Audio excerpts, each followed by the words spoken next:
Hi, I would like to demonstrate some of the very useful and very unique features of Team Remote ASP Debugger Pro. I'm going to be debugging remotely on my production website.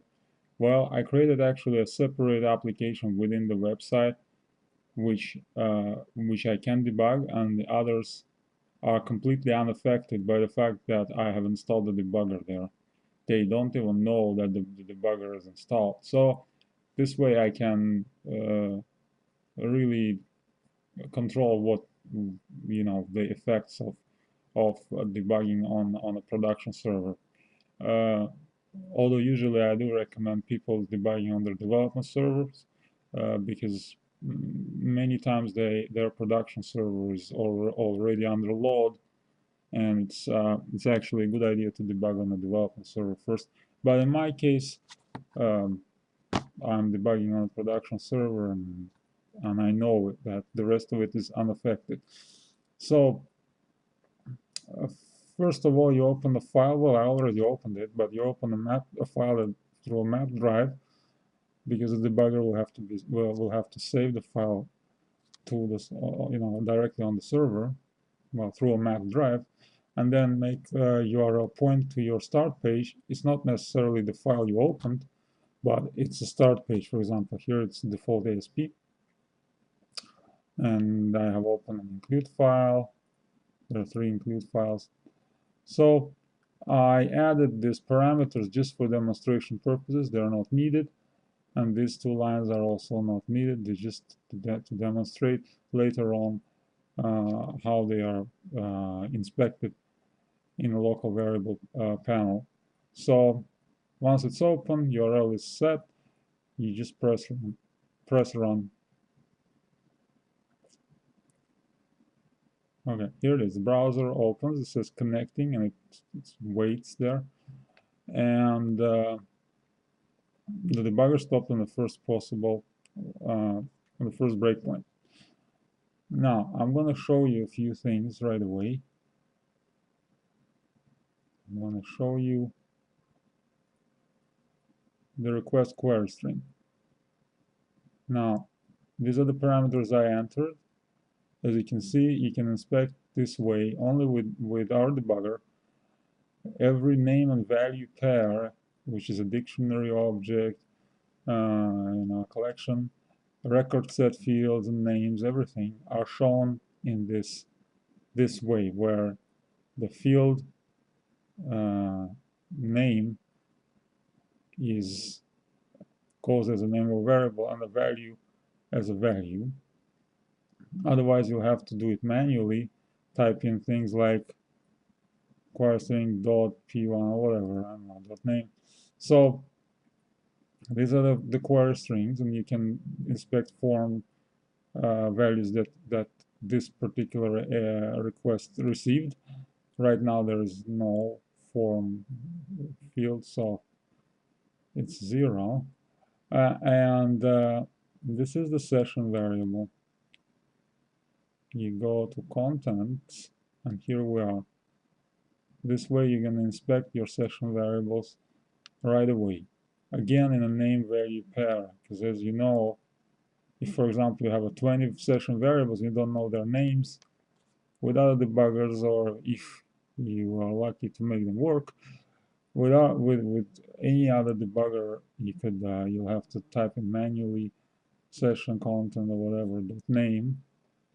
So, and the same goes for application objects, cookies, everything. Every name and value pair you see is shown that way. Now, I want to show something else interesting just to demonstrate again. This is a server variables.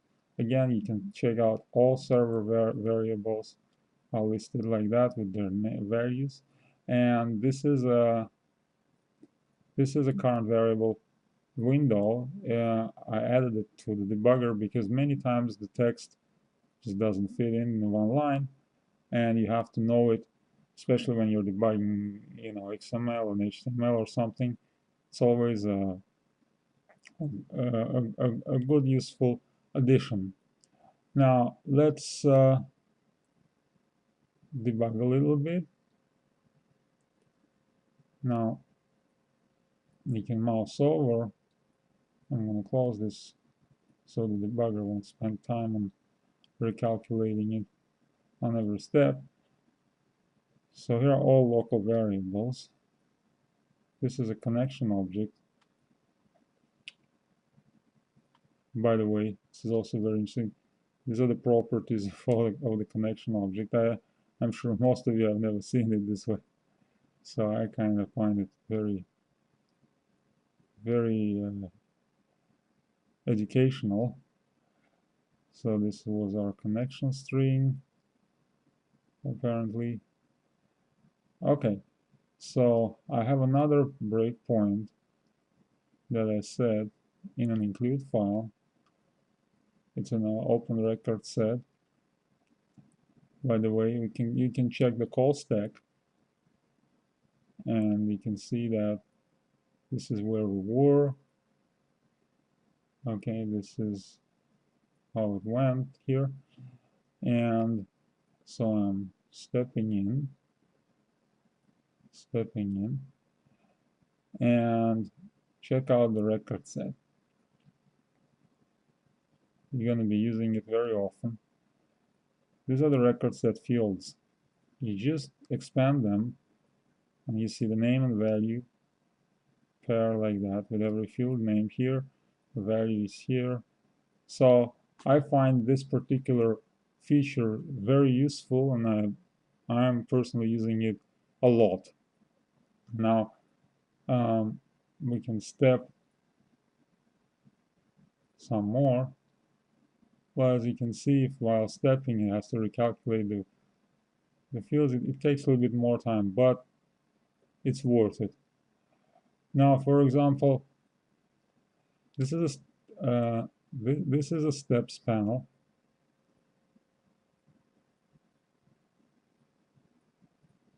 It basically remembered every line we stepped, and you can revisit it and make sure, like, okay, like there was an if, did it go here or did it skip it?